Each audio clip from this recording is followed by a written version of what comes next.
Terry Glenn and Drew Bledsoe were teammates for 6 seasons with the Patriots from 1996 to 2001, and for 2 more with the Cowboys from 2005 to 06.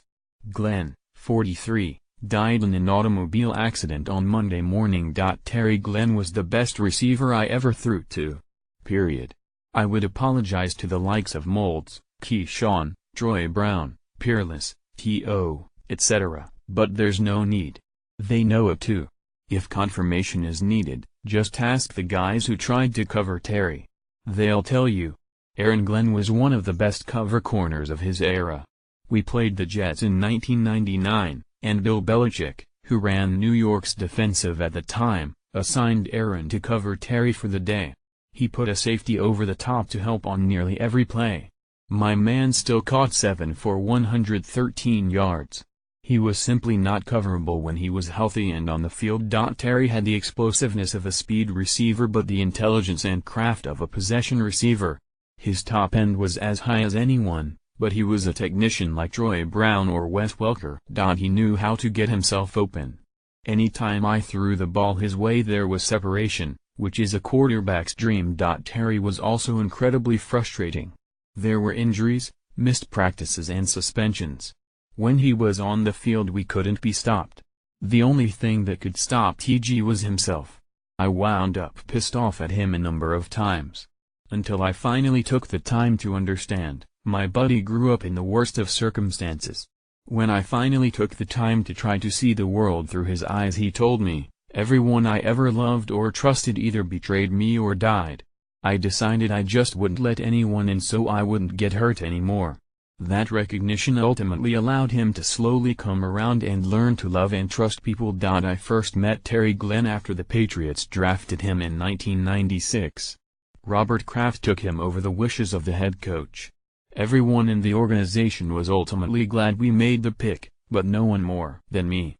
Terry set rookie records for receptions and yards despite being limited by hamstring problems early in the season.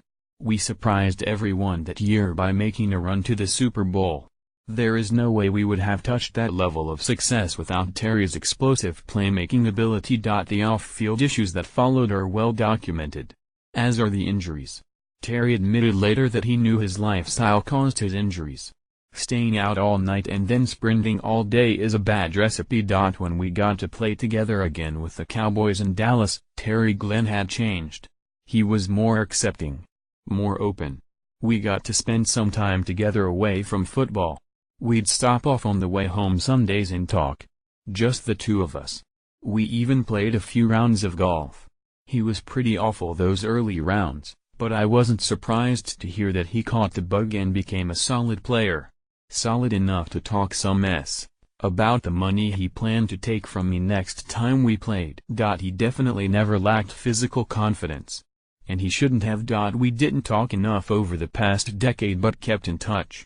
I could tell that Terry was finally in a place where he was happy. He was working to help people with his foundation and making an impact on the world. His passing is a true tragedy. He seemed to have figured things out and was headed for a fulfilled life. This is a truly sad day for me. Terry and I reminisced about how we would have rewritten the record books if only he could have stayed healthy and we had stayed together. We talked a few times about getting together for some golf and then grabbing a football and hitting the field for a few rounds. I was really looking forward to throwing him just one more no post, one more out route. We had a connection. I knew where he was going to be and could let it fly. I can see it so clearly even now. The world will miss Terry Glenn. He had a lot to give going forward. Rest in peace, my friend. The offense in having got a great receiver today. And a really good man. D.B.